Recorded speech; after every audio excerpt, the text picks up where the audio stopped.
Jason Carter had everything. Captain of the basketball team, straight A student, and the kind of charm that made teachers and students alike adore him. At Westbrook High, he was the guy everyone wanted to be or be with. Then came her, Emma Sinclair, the new transfer student, arrived in the middle of the semester, slipping into class quietly with her oversized sweater and a book clutched tightly to her chest. She didn't try to impress anyone, didn't laugh at jokes she didn't find funny, and barely acknowledged the whispers about her. Jason had never paid much attention to new students before, but something about Emma intrigued him.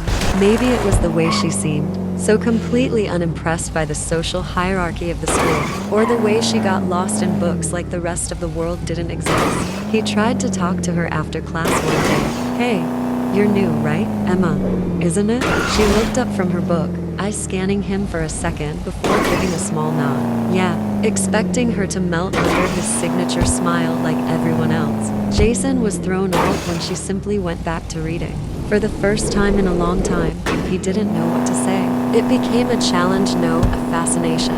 He found himself watching her in hallways, noticing how she tucked her hair behind her ear when she was nervous, how she smiled to herself when she read something she liked. He even caught himself ditching his usual crowd to sit closer to her in the library, pretending to study when he was really just stealing glances. One day, he found her sitting alone under the old oak tree behind the school. "Do you ever talk to people, or just books?" he asked, leaning against the tree. Emma sighed, closing her book, but keeping her finger between the pages. "Depends on the person." Jason smirked.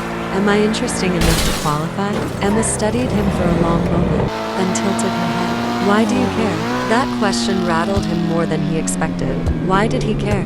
He had no shortage of people trying to get his attention. But with Emma, it wasn't about impressing her, it was about knowing her. "I don't know," he admitted. "Maybe because you don't seem to care who I am." Emma's lips curled into a small smile. "Maybe that's why I don't mind talking to you." And just like that, Jason Carter, the guy who always had the answers, found himself wanting to ask her 1,000 more questions. Because for the first time in his life, he wasn't just the popular guy. He was just a boy who wanted to know a girl.